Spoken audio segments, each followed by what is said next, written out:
The very idea of the future has something spurious in it. To live for the future is an indefinite postponement of life. The great political systems of the Western world, whether they be capitalist or communist, are based on the notion that what we live for is the future. It's always a 5-year plan for something to turn up that will be better than what we have now later on. Our notions of the Great Society are based on a futurist approach to life, wherein you go through in your education a whole series of steps. The word in Latin, gradus, means a step. So we have first grade, second grade, third grade, gradus, gradus, gradus, finally become a graduate. But you're still doing it, so that when you become finally successful as the president of your corporation, you have a funny feeling of being cheated. You climbed the stairway and you got to the top, and there's nowhere else to go. And since you've never been taught to live in the present, you don't know how to. So an insurance salesman comes around and says, listen, I've got the very thing for you, a retirement program. Because when you're 65, you'll drop out of the system. And then you'll really be able to enjoy yourself, see, despite your prostate trouble, menopause, false teeth, and everything else. So the art of living in the eternal now is not taught in our educational system. And it's not taught because it's thought of as being feckless, irresponsible. It isn't irresponsible at all. It is everybody's duty, I could put it that way, to enjoy themselves. Because if you don't do that, you become a nuisance. You become aggressive, you become a robber, you become a thief, you become somebody who's trying to organize the rest of the world, that is to say, a power maniac, simply because you haven't learned the very simple, inexpensive art of living in the present moment. It really doesn't take an awful lot of energy to maintain a human life. If you really consider what you need to eat, what you need to wear, how much housing you have to have, it comes down to something quite simple. And the simpler, the more you have the capacity to enjoy watching a raindrop crawl down a window. But if you watch a raindrop crawl down a window and you think, my, look at that, everybody says, you're crazy. You're watching a raindrop fall down a window. Can't you find something more important to do? That means, can't you make more trouble than that? So the mentality that doesn't recognize the importance of watching a raindrop crawl down a window is the one that is creating the trouble in the world today.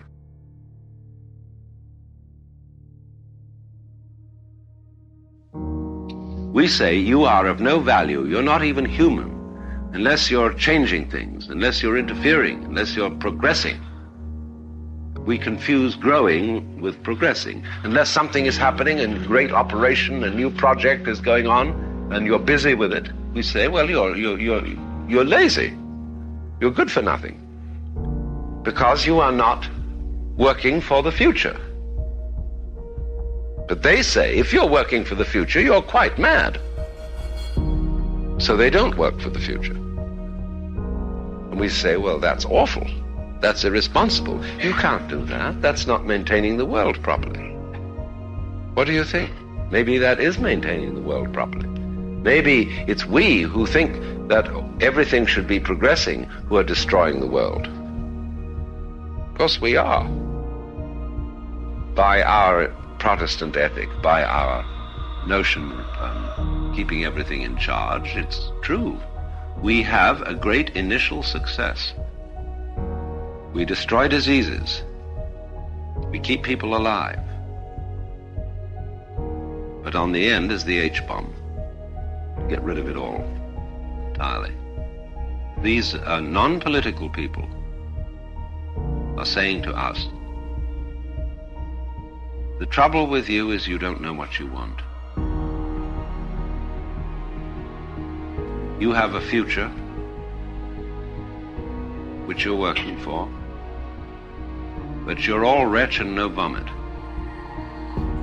You promised yourselves that a good thing is going to happen. You keep promising, promising, promising, promising. Even your money is a promise.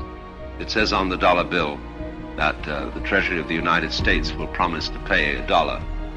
What are you going to get if you deliver this and say, come on now, I want whatever it is in this dollar? And they just can give you credit. Because it's paper, it's all symbolism. So the whole point is,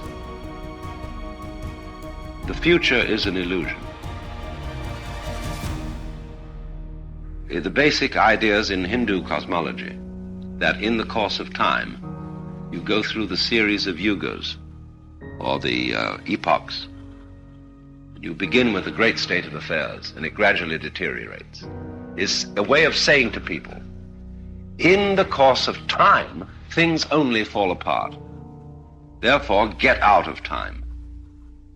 Get off the wheel of samsara, the rat race. So this underlies my idea of what I call the politics of diversion.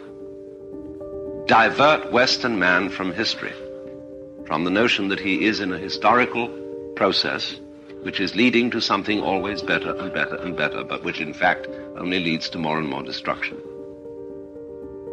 Divert people from time by living a style of life which is timeless, and which is therefore more attractive than life devoted to time. People are hypnotized with money, which is the symbol of wealth, as if it was something that was valuable in its own right. People don't realize, in other words, that money is bookkeeping. Nothing but bookkeeping. And therefore the whole idea of taxation, for example, is a complete anachronism.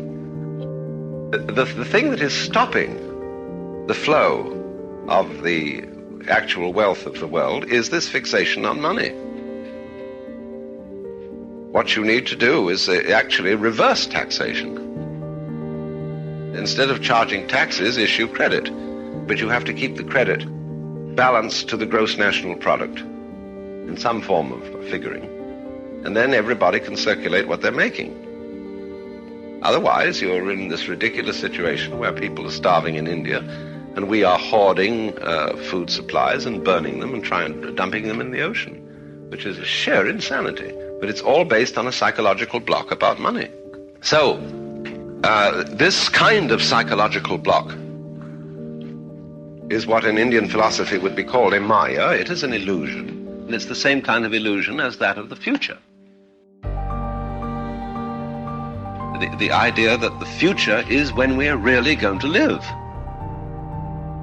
And if that's the way you operate, when you get there, you're never going to be able to handle it because you still want a future ahead of you.